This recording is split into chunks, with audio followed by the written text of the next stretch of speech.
Assalamualaikum warahmatullahi wabarakatuh. Bismillahirrahmanirrahim. Terima kasih teman-teman sudah hadir semuanya. Hari ini kita bahas tentang viral. Ya. Jadi beberapa hari ini saya posting bahwa nggak ada gunanya bikin konten bagus kalau nggak viral.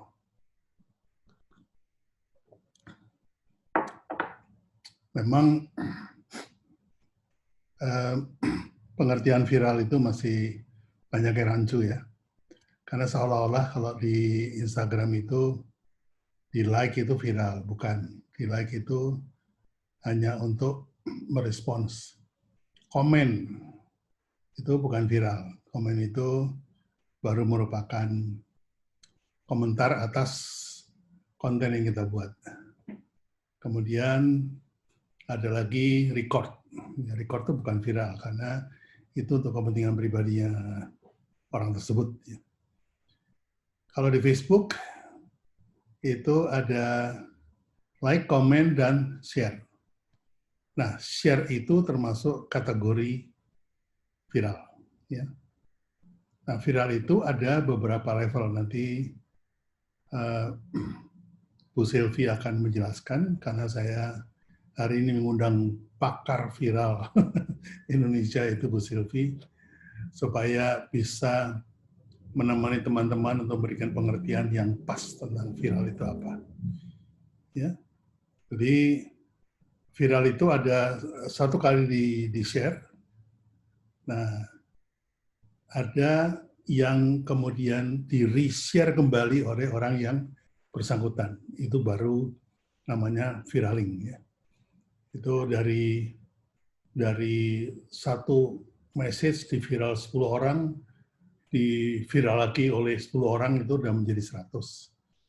Di viral lagi oleh 10 orang lagi sudah menjadi 1000. Nah, itu adalah ada apa namanya istilahnya, Mbak Sylvia nanti tanya aja lah.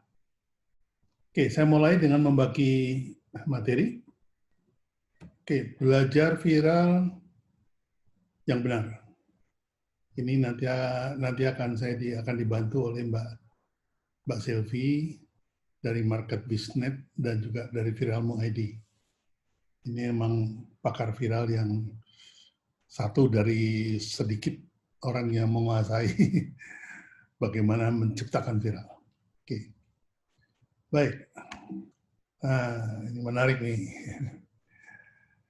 Jadi yang namanya viral itu, kalau zaman dulu itu buat lucu-lucuan ya. Artinya kalau kita bikin sesuatu yang lucu, kemudian diviralkan oleh orang.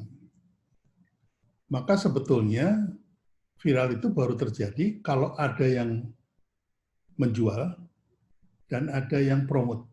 Yang memviralkan itu disebutnya promoters. Kita kasih istilah promoters karena dia yang mempromot, ya, agar supaya dia berputar. Kenapa saya sebut penjual? Karena sesungguhnya walaupun itu jokes ya, lelucon, tapi konten itu mempunyai unsur menjual. Ya. Karena life is about selling. Ini ajaran guru saya pada waktu saya tugas belajar di Jepang, bahwa apa yang Anda lakukan setiap saat dalam sehari-hari itu adalah jualan. Entah itu menjual ide, menjual pencitraan, bisa juga. Anda bisa menjual produk, bisa menjual, misalnya gini, kalau Anda sedang ngajak teman, yuk kita makan nasi goreng yuk, itu Anda sedang menjual nasi goreng berupa ajakan. Ajakan inilah yang kita sebut dengan menjual.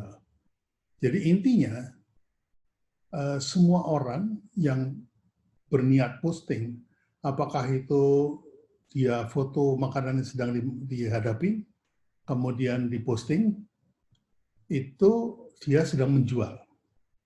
Gua lagi makan ini, gitu. Nah, ini kemudian dibagi ke teman-teman. Teman-teman yang setuju, itu memviralkan kembali. Nah, itu disebutnya promoters. Viral baru terjadi kalau ada konten dan ada promoters. Ya. menjual, itu membuat konten, dan kemudian dipromot. Ya. Itu baru kita sebut viral. Atau kalau di Facebook disebutnya share. Kalau di Instagram disebutnya di repost. Ya. Zaman sekarang, bikin konten bukan lagi buat seru-seruan. Ya. Kalau cuma seru-seruan, tuh banyak yang follow, gitu. Jangan lupa bahwa Instagram itu dan Facebook, itu Anda tidak kenal dengan follower Anda. Anda tidak kenal dengan follower Anda, jadi yang ibarat orang jaring ikan itu ya sebar jala aja ke lautan gitu ya. Nah nanti begitu ditarik, baru ketahuan nih ikan-ikan yang ke jala yang mana. Nah ikan-ikan yang jala itu kita masukin ke dalam kolam. Nah itu kolam kita. Di kolam itu Anda kenal saya kenal Anda. Itu namanya kolam. Kalau bahasa umumnya ya, Instagram itu kenalan. Atau Facebook itu kenalan. Kenal, tapi nggak pernah interaksi. Itu namanya kenalan. Tapi kalau berinteraksi, kalau saya posting Anda jawab, itu Anda jadi teman saya. Jadi nggak terlalu tepat dibilang friend. Mungkin follower lebih tepat ya. Follower itu ya cuma ngikut aja, sementara saya nggak kenal, Anda nggak kenal. Anda kenal saya nggak kenal Anda. Tapi di kolam yang lebih kecil, itu seperti ini misalnya, itu Anda kenal saya kenal Anda. Karena nanti kita mengadakan dialog, tanya jawab, dan segala macam. Mengapa zaman sekarang bikin konten bukan buat seru-seruan? Karena nggak ada gunanya Anda misalnya berniat mau jualan ke orang-orang yang Anda nggak kenal. Karena kalau di sosial media itu, Anda menjadi follower saya belum tentu mau belajar brand. Belum tentu mau, ya mungkin sekedar kenalan. Mungkin sekedar ngintip-ngintip ya, kepo. Mungkin banyak mungkin yang lain. Mungkin juga ngamatin follower saya siapa aja. Jadi, tapi sekarang itu jelas bahwa apalagi dengan pandemi ini, kita memanfaatkan sosial media itu ya buat jualan. Kalau tadinya jualan ide, jualan lelucon, jualan cerita gitu, sekarang ya memang kita niatnya untuk jualan produk untuk living, untuk make a living. Nah, zaman sekarang semua konten harus selling. Jadi, apakah itu sellingnya dengan transaksional bersifat uang, atau sellingnya itu transaksional yang sifatnya simpati. Tapi tetap selling. Ya. Nah, selling ini ada beberapa teknik. Nanti kapan-kapan saya share. Karena itu semua konten merupakan copywriting. Jadi zaman di mana disebut konten itu tidak sama dengan copywriting sudah lewat. Ya. Itu zamannya di mana terpisah antara meja redaksi dengan meja bagian iklan. Di koran itu atau majalah itu atau di televisi itu semua ini ya, semua media massa itu terbagi bagian redaksional dan bagian komersial. Bagian redaksional itu urusannya berita aja, nggak boleh jualan. Sementara kalau yang komersial itu harus jualan. Apakah advertorial itu berupa tulisan, artikel yang jualan, atau iklan sama sekali. Zaman itu udah lewat. Maksudnya sekarang ini everybody is a media. Saya bisa bikin konten yang tidak jualan, saya bisa bikin konten yang jualan. Saya bisa bikin konten yang sifatnya sharing, saya bisa bikin konten yang sifatnya selling. Ya. Jadi sharing-sharing sama selling-selling ini udah nyatu misalnya. Apalagi kalau selling-selling itu ada tujuan untuk bikin personal brand. Itu berarti dalam sharing saya itu mengandung unsur menjual dan saya butuh copywriting. Oleh karena itu, semua konten adalah copywriting. Anda harus betul-betul jago copywriting untuk kemudian bisa melakukan jualan. Kenapa copywriting? Karena copywriting adalah seni menulis yang menjual. Ya. Bahkan David Ogilvy, tokoh periklanan dunia, mengatakan bahwa it's not creative unless it sells. Tidak bisa disebut kreatif kalau tidak menjual.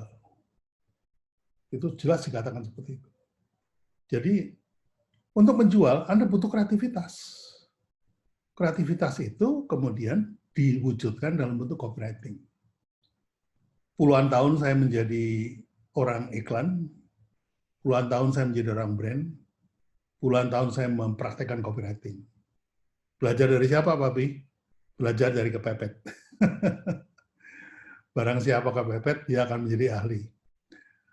Saya jujur aja belajar dari David Ogilvy. Itu ada Magic Lantern, ya. Magic Lantern itu sebuah buku kecil, booklet gitu, yang dia tulis itu sebetulnya adalah petunjuk buat orang-orang yang kerja di agensinya dia, ya, Ogilvy Agency.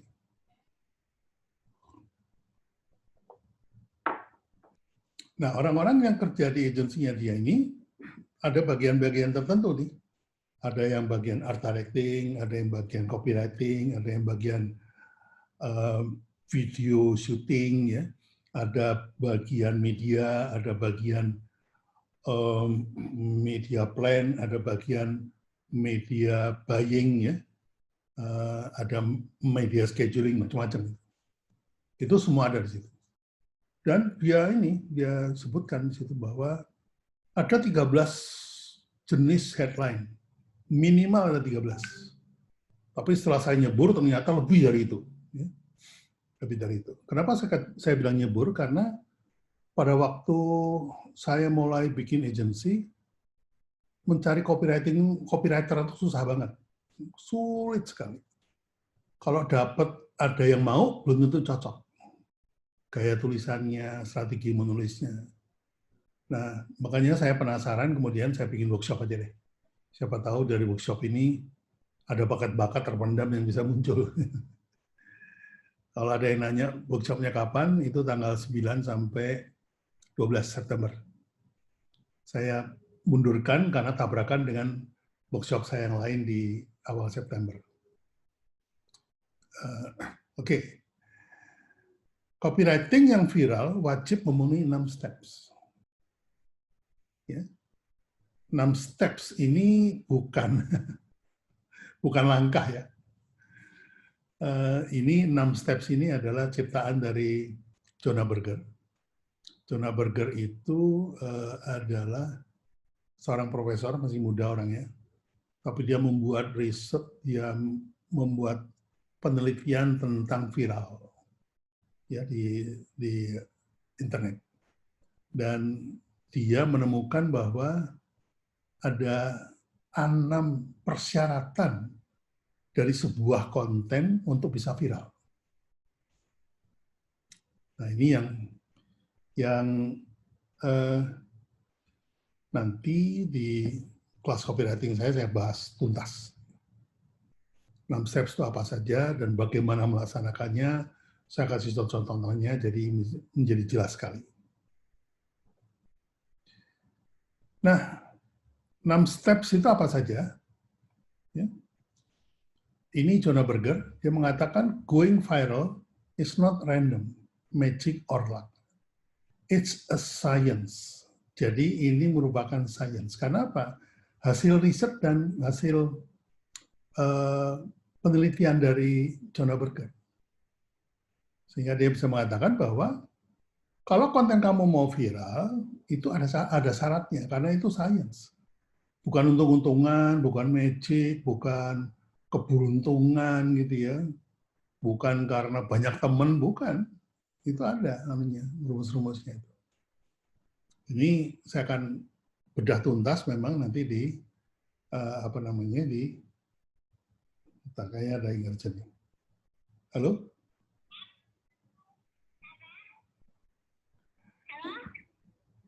Ya, jadi going viral is not random, magic or luck. it's a science. Sekali lagi, science. Nah, saya memang membedah habis karena saya mempelajari juga sebagai pemain tua, pemain lama. Buat saya viral itu sesuatu yang baru, menantang, menarik gitu ya. Kalau copywriting itu ya saya udah tahu lama. Dan sebetulnya copywriting pun juga dari zaman ke zaman itu ternyata sama saja. Nggak ada perubahan yang signifikan. Ya. Jadi, tapi copywriting yang viral ini menjadi signifikan perubahannya. Saya beruntung mengalami dua zaman dan saya bisa ceritakan pada Anda. Ya. Ini sebuah keberuntungan buat saya bisa sharing dengan Anda. Oke, ini adalah steps-nya Jonah Berger. Ada 6 steps. Yang pertama, social currency. People talk about things that make them seem smart and cool. Ini penjelasan jelas. Kemudian yang kedua adalah triggers. Top of mind, tip of tongue. What we talk is what we think. Kemudian emotion. When we care, we share. Focus on high arousal emotion. Kenapa? Ini ada alasannya nih. Emotion itu masuk ke dalam subconscious mind. Dalam mengambil keputusan. Berikutnya public. Build to show, build to grow. Jadi makin banyak orang yang pakai, itu makin meyakinkan kita bahwa kita harus beli. Ini karena sekarang bilangnya social proof. Kemudian practical value. News you can use. Jadi ada berita apa lagi ngetop sekarang hari ini lagi berita apa. Nah itu misalnya 17-an ya. 17 Agustus, wah dimanfaatin beneran tuh. Karena apa? Lagi dibicarain orang. Terakhir adalah story, ya. Bagaimana membuat Trojan Horse Story, yaitu cerita yang bisa beranak. Saya sering katakan bahwa comment is a content. Ini akan saya bedah tuntas di workshop saya, nanti tanggal 9 sampai 12 September. Ini saya praktekkan.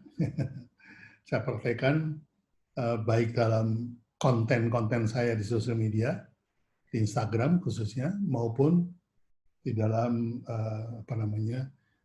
landing page jualan saya. Ya. Saya bedah satu aja dulu, supaya membangkitkan penasaran Anda. Ini jelas dikatakan oleh Jonah Berger. People talk about things that make them seem smart and cool. Oke, saya minta Anda memperhatikan judulnya, social currency. Social currency, namanya aja currency. Currency itu bahasa kita nyebutnya mata uang. Jadi kalau Anda mau viral, itu ada mata uangnya.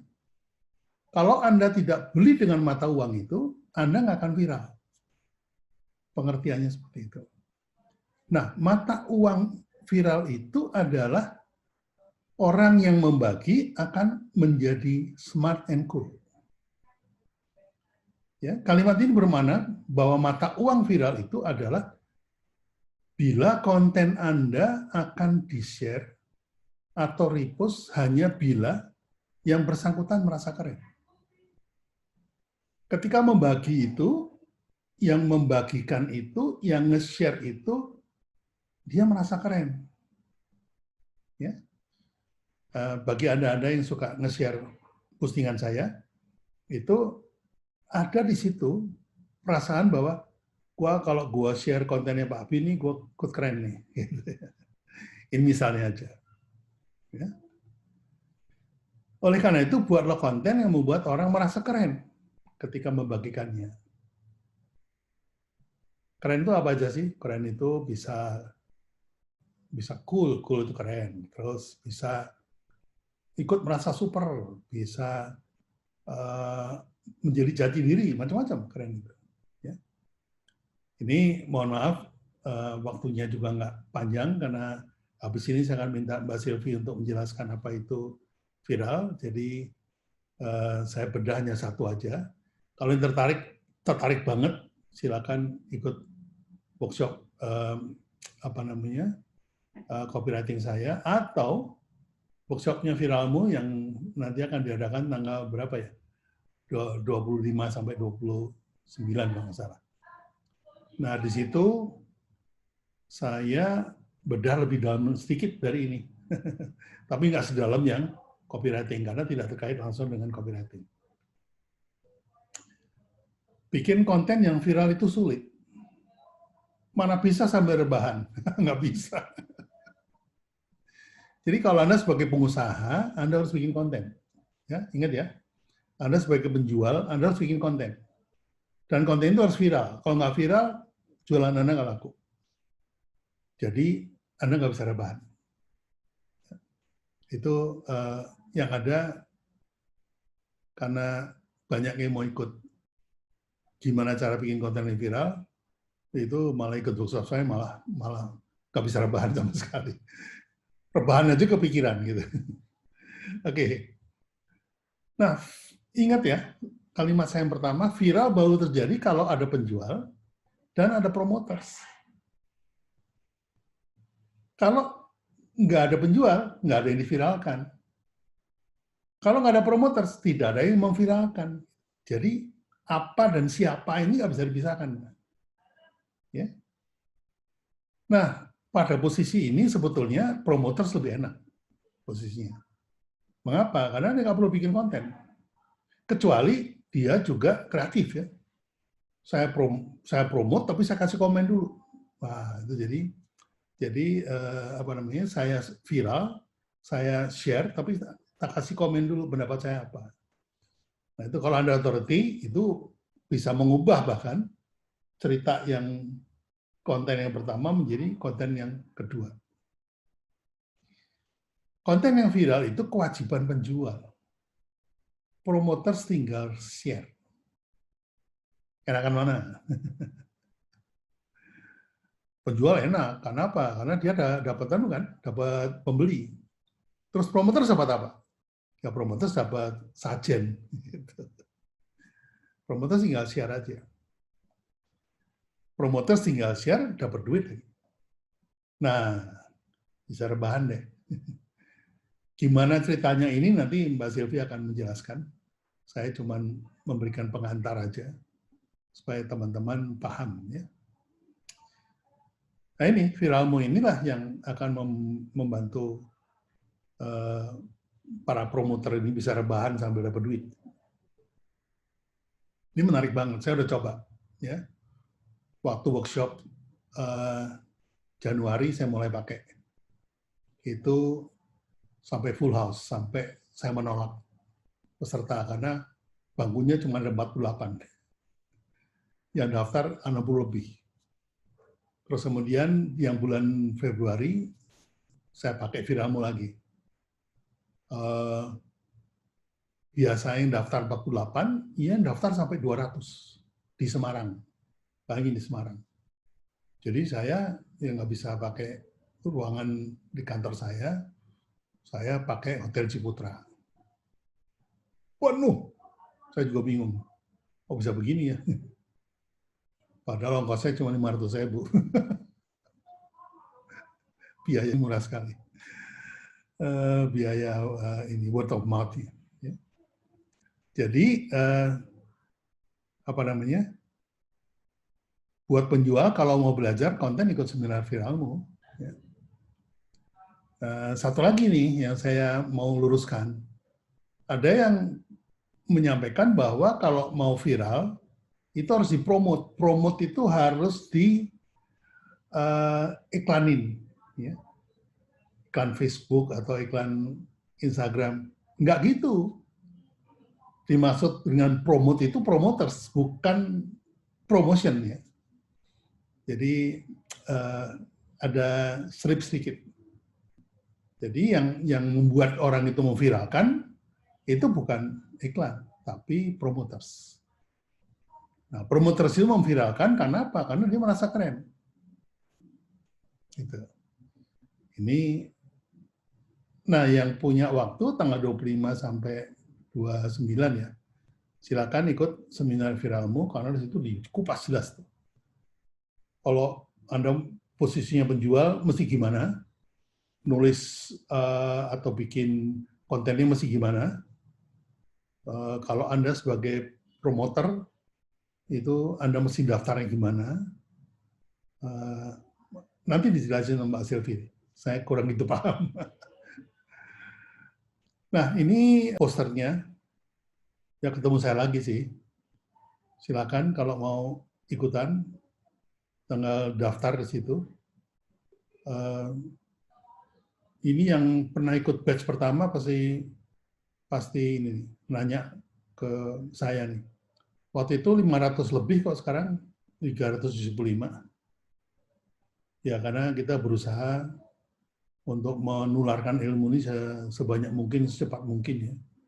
Karena tanggal 5 kemarin kita sudah dinyatakan dari data BPS itu kita masuk ke masa resesi, di mana pertumbuhan ekonomi kita minus 5,5%. Kita merasa bahwa kita harus cepat melakukan sesuatu untuk teman-teman agar supaya bisa bergerak terus.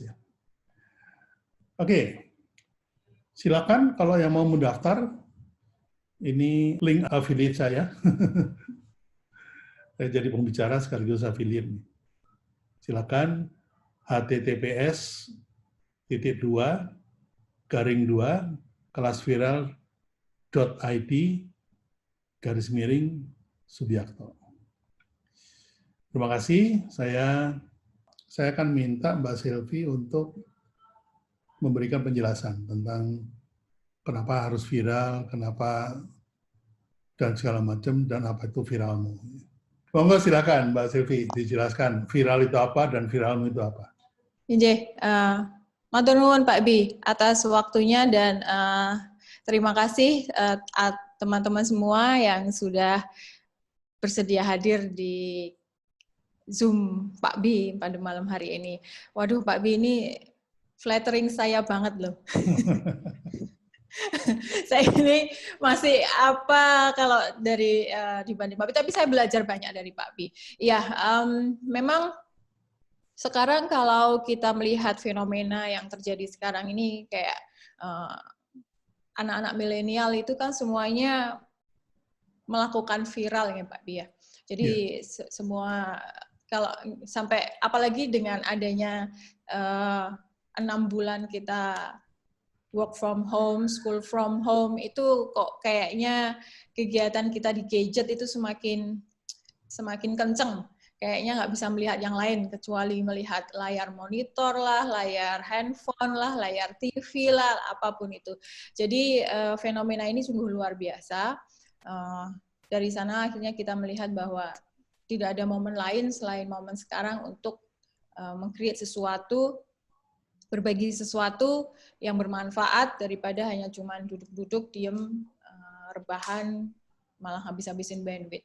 Nah, dari sana akhirnya kita berpikir bahwa kenapa enggak kita membangun satu platform, satu wadah, satu cara agar apa yang kita lakukan ketika kita hanya diam tapi menghabiskan bandwidth itu sebenarnya cukup bisa membuat kita produktif sebenarnya. Hal-hal yang seperti itu yang ingin kami kembangkan pada waktu di awal kita membangun satu platform yang namanya Viralmu ini. Nah, viralmu.id, dan di sini akhirnya kita bisa melihat bahwa selama ini distribusi informasi yang kita tahu itu hanya lewat sosial media atau hanya lewat satu arah saja, di mana tidak bisa mengencourage dengan benar apa yang informasi yang ingin kita bagi. Nah, ini sebenarnya saya mau share screen ya Pak Pi ya. Ya, monggo, silakan. Saya jadikan Anda host ya. Oh, nggih. Oke. Silakan. Ya, Pak. Saya mau share screen dulu. Ini saya nggak share banyak-banyak, biar waktunya cukup, Pak. Biar waktunya nggak habis. Nah, Seperti disampaikan oleh Pak Abi tadi bahwa kalau sekarang viral itu hanya untuk seneng-seneng atau untuk biar eksis atau seperti apa, kok kayaknya sudah nggak waktunya lagi ya. Harusnya viral itu harus bisa mendatangkan sesuatu yang lebih positif atau bisa mendatangkan sesuatu yang bisa memberi timbal balik yang lebih besar ke kita kayak gitu. Nah, dari situ akhirnya platform Viralmu ini tumbuh, bahwa platform ini sebenarnya adalah platform campaign yang berbasis people recommendation. Kenapa berbasis people recommendation? Karena kita meyakini bahwa referensi dari orang terdekat itu memiliki power atau apa ya, kekuatan yang cukup tinggi untuk mempengaruhi orang. Kita ini kan bisa lebih percaya apa yang disampaikan oleh teman, oleh keluarga, atau oleh orang yang pernah pakai, atau oleh orang yang suka hal-hal yang seperti ini sih sebenarnya kenapa itu memunculkan people rekomendasi sebagai bagian dari viral. Nah, ini makanya kalau kita tidak memanfaatkan fenomena viral untuk hal-hal yang lebih positif, untuk hal-hal yang bisa membuat apapun yang kita miliki, entah itu personal kita, entah itu produk kita, atau informasi lain yang memang kita ingin bagikan, yang hal-hal positif yang ingin kita bagikan, ya sebaiknya kita bisa melihat dari sisi itu. Nah, ini saya ingin sampaikan bahwa sebenarnya apa yang ingin kita viralkan itu mesti relate dengan apa yang sedang kita kembangkan saat ini, entah itu brand, entah itu selling, entah itu marketing. Karena pada dasarnya viral itu merupakan satu kendaraan yang bisa membawa tiga pesan. Baik itu pesan yang pertama itu pesan brand, kemudian yang kedua itu pesan marketing, dan yang ketiga itu pesan selling. Hal-hal yang seperti itu yang semestinya di deliver atau semestinya disebarkan, tidak hanya melulu mengenai sesuatu yang hanya muncul sesaat, habis itu besok hilang. Sekarang ada, besok nanti sore udah nggak ada. Itu kan yang terjadi selama ini. Jadi kalau kita melihat viral, beritanya ada sekarang, nanti sore sudah hilang. Nah, ini hal-hal ini yang semestinya nggak kita jadikan goals. Nah, mengapa harus brand, harus selling, harus marketing? Karena di sana mempunyai makna sendiri-sendiri. Ini saya belajar dari Pak Abi nih, terkait mengenai brand, selling, marketing, dan selling. Karena banyak hal yang bisa kita informasikan ketika kita ingin menyampaikan mengenai brand. Banyak hal juga yang bisa kita informasikan ketika kita menyampaikan hal mengenai marketing. Dan kita juga bisa banyak menginformasikan ketika kita ingin menginformasikan mengenai selling, karena ketiga hal tersebut memiliki makna yang berbeda-beda gitu, atau memiliki goals yang berbeda-beda. Nah, kemudian sebenarnya viral itu berjalan dalam 3 prinsip. Jadi prinsip yang pertama, ini sebenarnya salah satu, kita bisa pilih 1, pilih 2, atau 3-tiganya. Tetapi dasar basic orang melakukan viral itu karena 3 hal tersebut. 1, karena virality, di mana virality itu sebenarnya adalah fenomena di mana orang membagikan informasi karena mereka pakai, mereka suka, mereka menggemarinya. Jadi kayak macam testimoni atau apa dan sebagainya ya. Jadi si user ini atau si pengguna ini memang dia pakai beneran. Jadi itu basic virality-nya. Kemudian yang berikutnya adalah word of mouth. Jadi prinsip yang ketiga itu adalah word of mouth, di mana fenomenanya orang itu suka banget, saking sukanya, bahkan mereka nggak pakai juga tetap suka. Nah, mereka ngomongin tentang hal ini. Ini contoh yang banyak sih, banyak produk-produk, banyak brand yang melakukan hal ini. Jadi di sini nih kita bisa jadi tahu bahwa word of mouth itu sebenarnya core dari viral. Ketika kita bisa menciptakan sesuatu, ketika kita bisa menciptakan satu produk, satu informasi, satu layanan yang mampu memunculkan word of mouth, maka dia dapat dilakukan untuk viral. Yang berikutnya adalah network effect, di mana network itu mampu memberikan benefit atau mampu memberikan keuntungan atau mampu memberikan value, nilai ketika orang mau nge-share. Seperti Pak Bi bilang, saya ikut menjadi keren, saya ikut menjadi hype, saya ikut menjadi terkinikan. Hal inilah yang akhirnya menjadi prinsip ketika kita melakukan proses viral atau di dalam Viralmu kita kembangkan berbasis 3 prinsip tersebut. Lalu selanjutnya, ketika kita viral, kalau di metode lama, ya ini juga masih banyak yang pakai, tapi untuk semakin ke depan kayaknya kok nggak akan banyak menjadi populer. Ketika traditional funnel ini dipakai, ketika orang ngomong, ketika banyak orang ngomong, ketika kita ngomong ke banyak ke audiens atau ke orang yang cukup banyak, kemudian mereka akhirnya membicarakan, tetapi leads atau closing-nya menjadi sedikit, hanya 1 atau 2. Ini berbalik dengan apa yang dilakukan ketika satu orang ngomong, tetapi dia mampu berbicara ke banyak orang. Dia mampu merangkul banyak pihak.